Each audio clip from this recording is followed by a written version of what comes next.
Hello everyone. It's great to be back and doing another conversation, another easy conversation with Ian with you today. Hopefully, because apparently you just left a conference for this. So this is. I did. I hope it's going Well, to be easy. of course it will be easy because the conversations with you, that's a no-brainer. We keep Yeah. saying this.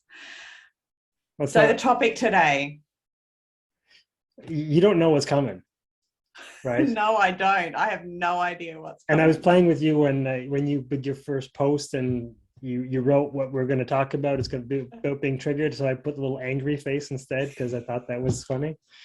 And then I wasn't sure if that was going to translate. So yeah. Anyway, so yeah, I want to talk about being triggered because I got triggered. I don't know why often these conversations revolve around my challenges of the week, but hey, I guess I got a few. So, and I think people will be able to relate to being triggered. We all do it. We all kind of spiral down when something happens that we don't expect, or that it doesn't go the way that we want. So I figured if I could share my version of what happened this week, maybe someone else could get some benefit from that. And as usual, your topic, I usually have a thing that's happened that I go, oh yeah, I was triggered. So I do have something to share. I'm sure. I'm sure it'll tie in quite nicely. So, all right, story time. So this week, I woke up inspired. So a few days ago, I'm like, oh yeah, I have an idea. There's this prospective client that we'd had a back and forth about a month ago, and I'm like, you know what? I think this is the thing that'll be really supportive in what they need. And because I thought the main issue was a kind of like a money and a technical issue, that you know what, I think I've resolved or found out an eloquent way for me to value myself, value my dollar value, support her, and give her exactly what she needed. And I was, like I said, I was inspired. And what I came up with that morning, I was so excited about it. I'm like, you know what? I'm not even sure I could write this in an email that would explain it as well as I could speak it. So quick intro, and I sent her a video. Mm-hmm. The answer I got back was not what I anticipated. Oh, that's fun. It was a 3-liner email that told me Mm-hmm. to not contact her anymore. Wow. So And you and all not, and not even immediately you say that, I go, oh, now I need to know more of the backstory of what might have led to that, but please continue. and not to reply. So it was like I didn't have closure.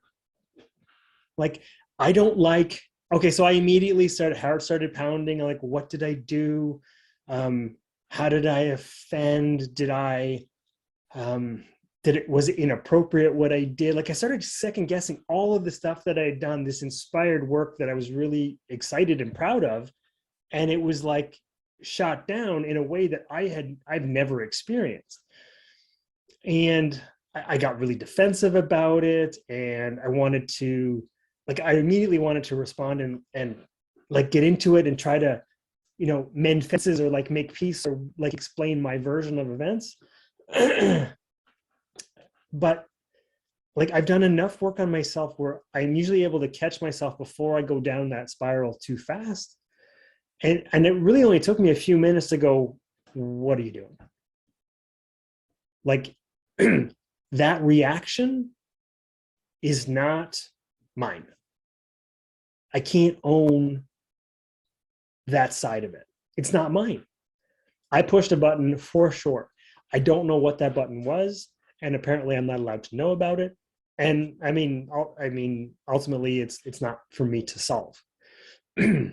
So, oftentimes when I go through a process of trying to separate facts from story, and what I mean by story is like the meaning that I gave to the events that took place. So I made an offer. I got an email that said no. That's basically the gist of the events. So Yep. No, but like there's nothing for me to It do is. on That's that the side. logical. Yeah, I get that that's the logical, but there's just so many more Oh, layers. there's lots that I want to know about it, but it's not for me to know. So part of my learning on this is not worrying about the reaction. It's my reaction to this. So what can I Yeah. learn about myself, about where I went when I was rejected, turned down, shut down, when I made it, like in the business that I'm in, making offers is part of the job, right? It's part of the scary part of the work that I do, is coming up with something and putting it out there, heart on your sleeve, and them saying yes or no, or some sort of give and take to come up with a solution. And that's scary for a lot of people in my position. So to have myself be shot down like that, especially when I was so excited about it, because I'm often in a position where I will think something's a good idea and then I will broach it with somebody else and they'll be like, yeah, I don't know, maybe that's good, maybe that's not, like maybe that's something you should wait on, or I think you should, work on it a bit more before you offer that. And that has always been a struggle for me. So for me to be proud of something, put it out there, and to do it without having filtered it through somebody else first, was it kind of like a big step. So I just had to look at things from different perspectives on what I could learn about myself, how I could use that to my advantage, how I could be appreciative for the situation, the way that it worked out. Like now I have something that I know I can put on my website and I know I can sell, that I think has value for somebody, even if it's not for that particular person. So I can be grateful for all of that. And I can be grateful that she didn't say yes before, right? And that I may be stuck with someone who isn't ready for the work. Or also, you may have come up with this great idea, and because you come up with it for that person, you may have only ever offered it to that person and never offered it to anyone else because it was so designed to resolve a very specific circumstance for them. Yes and no, but it is easily customizable for But you may the not next have, person. but you may not have done that if you hadn't had such a loud rejection. Well, I may not have created it with the inspiration that I had if it wasn't for that person. Yep. Like there was a drive and an intention behind it that was pure and honest and caring. So like I said, the result, like the reaction wasn't, it didn't go together. Like I don't know. There was, like, I asked out the prom queen and they said no. Like it wasn't. So I'm curious to know, what's the lesson that you found within you as a result of this? Like Well, it's still what pretty did you fresh. Like discover? I didn't spiral all the way down, but I still kind of spun a bit. Yeah. Yeah. Sorry, say that again. So what have I learned? What have you learned? Yeah. What was the highlight for you? Like, what did you go, oh, that's the thing about me. And if I deal with that, then I'm not going to have that kind of reaction again. What did you learn? That I can't own somebody's reaction. It's not mine. I can only own my version of events, my actions and reactions on my side. So because I know I came from a pure place, it's knowing that I'm okay, and it's completely disassociated to what that person is experiencing. It's not mine to own. I can own how I show up and how I comport myself. So now that you know that lesson, what do you think your automatic reaction would be if you get that again? Beat a dead horse there. I don't know. Find yourself where you've come up with an inspired solution and someone just says, no. Nah.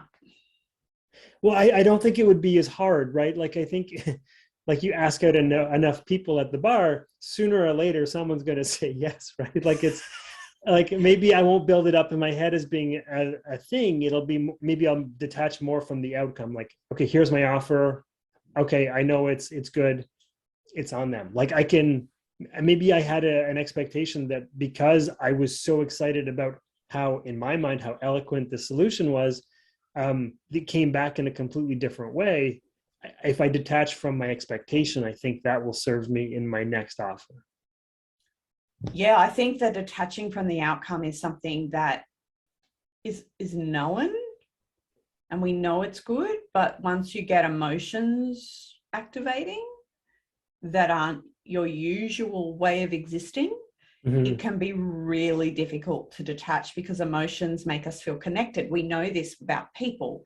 When we have a good experience and we feel emotionally good and joy, and we feel connected, we feel more community, even in a a community maybe that's been through some kind of, whether it's some kind of weather event or something like that. They come together. Now, it mightn't be all good emotion, but they just get connected because there's emotion that connects us. So we do that on an internal level. If there's an emotional response, we're really connected to it. And so it's quite difficult to detach and not be attached to that outcome. It's quite challenging. So I really think that detaching from the outcome is a really lovely result. And I have a feeling I was invested because I cared, right? So the inspiration came from that caring place. So so you've already got the attach. So you'd already attached because you were caring, which isn't a bad thing, but it does have that, two sides of the coin. You're open to get hurt if you open up, right? So my vulnerability was in creating something and putting it out there. And it just wasn't reciprocated the way that I anticipated. So that's fine. Yes. So I think it's time I share my little story from this week. So it's a completely different type of story, but it's so about being triggered. Now, I may have mentioned this before. I'm not sure if I've mentioned it on the live, though, is that my daughter, 22, she still lives with us, and we have 2 cockatiels. I say we, they're really hers. I didn't know what a cockatiel was. You told me a few weeks back. They're birds. You got a bunch of birds. Yeah, okay. Yes. So we have 2 birds, and they're lovely, and one of them is a boy and one is a girl. So we have Eddie and Elsie. And so last Friday, we had an event and we weren't able to put them to bed as usual. Now, when I say put them to bed, we have a cover on the cage. So at 5:30, we put the cover down and it gets all dark for them and they go off to sleep. And then 7:30 the next morning, we open up the cover and it's their morning. That's when the sun shines for them. Now, we weren't able to put them to bed as usual, and we didn't get home till about 9:30. And then I went in and I covered their cage, and they were a bit startled. And the following morning, when we got them up, Elsie was not her usual self. And so over the next 4 or 5 days, her behavior was really different. She was sleeping more. She wasn't eating as well. She wasn't doing her normal calling that she does, which is usually really bloody annoying. But she wasn't doing it, and we were getting really, really worried. And it was a bit like having a sick child. When they're really gorgeous when they're sick and they just want to be all snuggly and cute, but really that they're not well. Yeah. And it's like, oh, I kind of like this cute version, but this isn't a good thing. No. And so, like I said, these cockatiels aren't mine. So they're my daughter's, so she needs to take responsibility for them. So we kept dropping over the weekend, maybe the vet. Maybe you need to get them to the vet. Now, I have to say this as well. My daughter's actually studying to be a vet. So it's even more responsibility on her to give a bit of a judgment on this, right? Yeah. So Monday came and no vet appointment.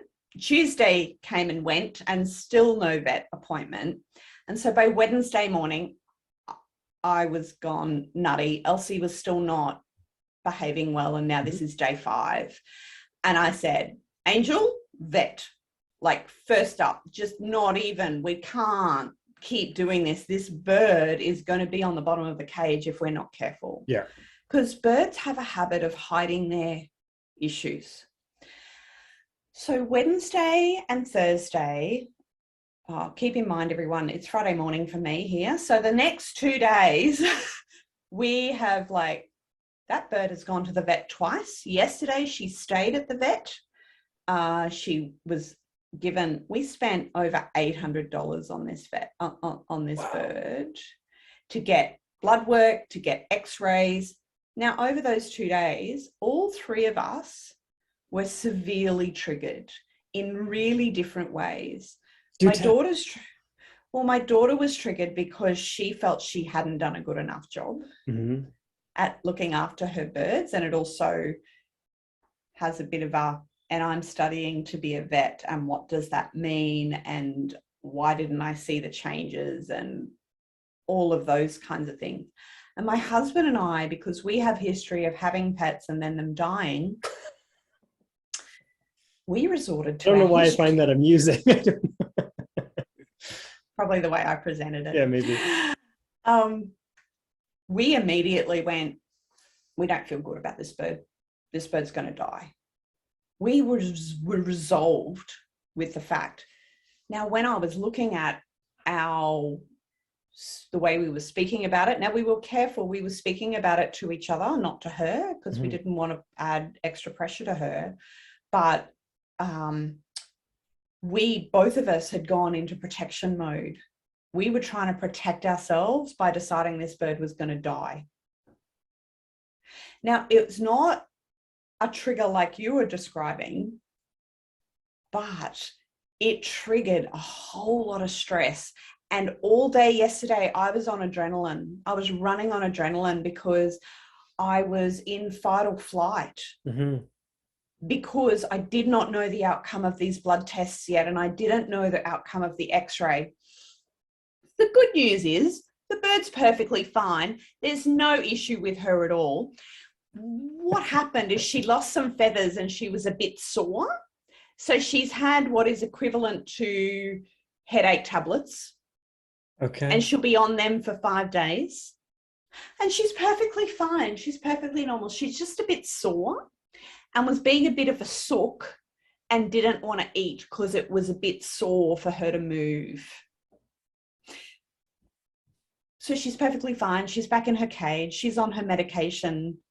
She's perfectly fine. She'll be around for years. But the stress levels that it created, the emotions that went through all three of us over the last 24 hours has been ridiculous. And it created this where I noticed you described your triggers as you almost spiraled down. We almost spiraled up in not a good way because the stress levels were like feeding on each other. So not only were we triggered by this bird being potentially, unwell / dead, we were then triggering off each other. And those stress levels just kept rising and rising and rising. So I was lucky enough to actually be out and do some work yesterday as well. So every time I kind of separated myself out and did something else completely different and then went back inside to the house, I started to see some of the patterns that were happening. Like you could feel the difference between like the energy of inside and outside? Yes. So I could observe it better. And I realized that nobody was acknowledging the stress. So over dinner, we started talking about how stressed we were. Basically did it on a, what's affecting you? What is actually stressing you? Did you realize that I'm stressed as well? Well, what about this person? Did you know that they were stressed as well? And everyone was like, I didn't even realize that everybody kind of had their own version and their own triggers. And we were creating this mountain of stress because the three of us. Yeah, it's interesting that you all got triggered in a different way and you ping-ponged off one another, right?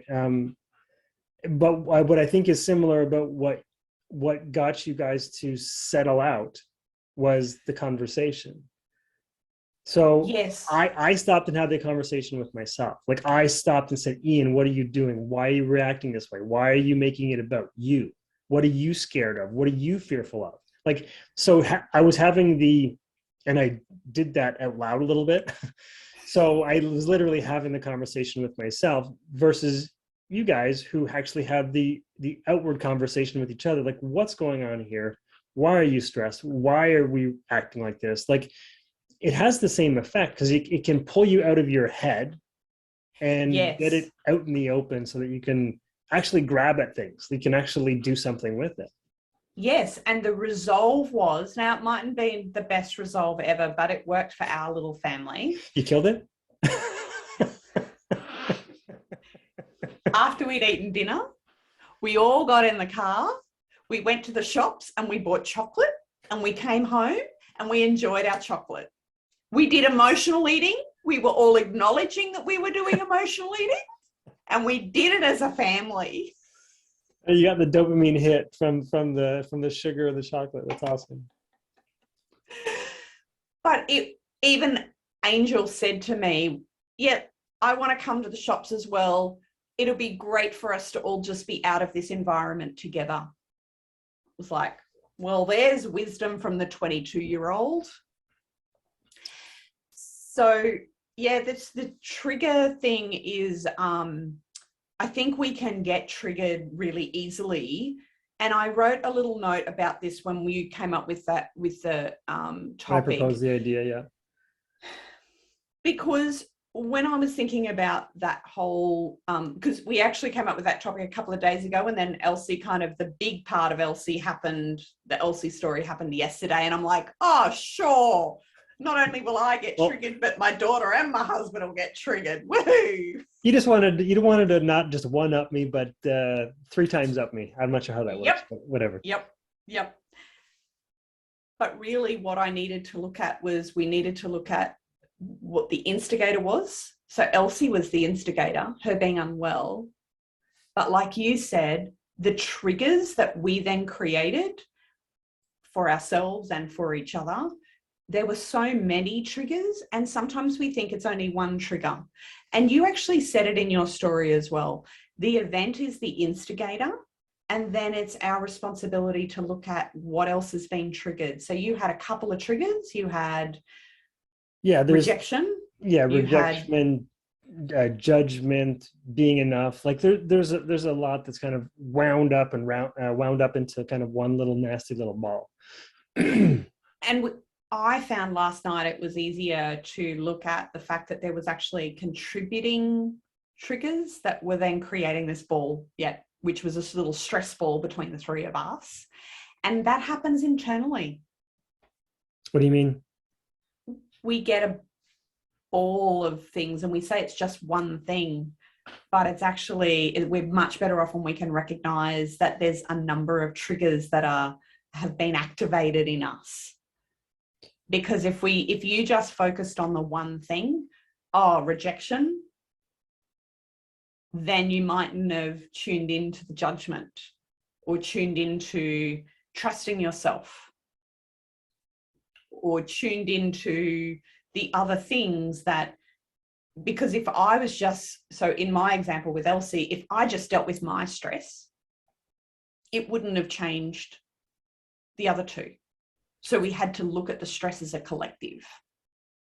However, when one person makes an adjustment, especially if you guys were kind of like, we were all winding off of each other somehow, if one of you can kind of settle and kind of gain some clarity for yourself, then your energy drops, like in a good way, right? And then it opens up the door for the other people to have their collective energy drop too. Which is what we created. That was my trigger story. So not business related. Actually, I guess my business helped because it allowed me to have something else to focus on and then come back to. And I think that's an advantage that we can do when we get triggered, is that we can stay in that thing. And if we can just remove ourselves completely, go for a walk, have a conversation with someone else that's totally unrelated. Yeah. It gives us some space.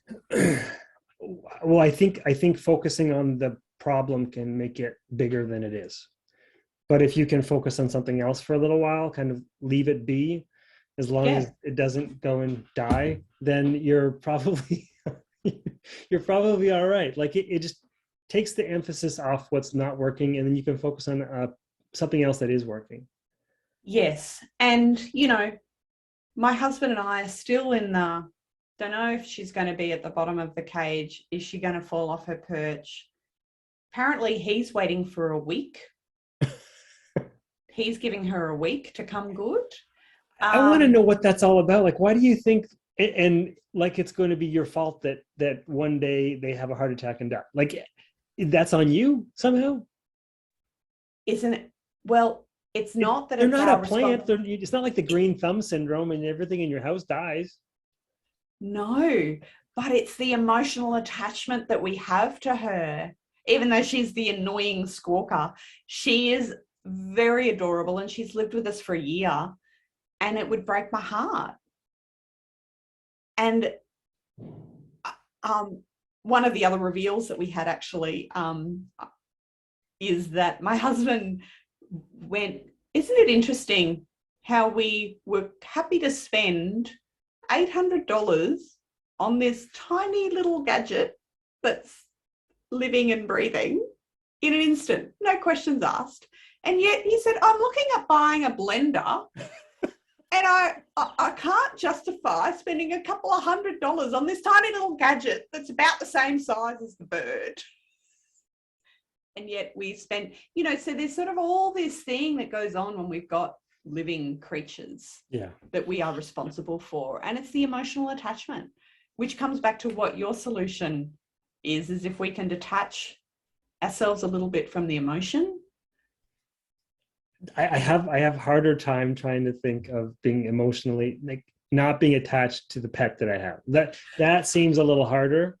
I have another story about that, but it'll take too long, so I won't go there. But look, it is harder, but I think that it's healthier too, because if I can just be a little more removed and accept that maybe she will fall off her perch at any time, and we can only do all the care and attention. I'm kind of going to use your words.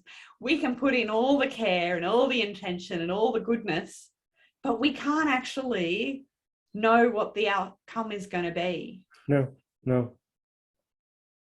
And it is a bit of a rejection if you've put all this care and attention into keeping this living creature alive, and then it goes, no, I'm done. Mm-hmm.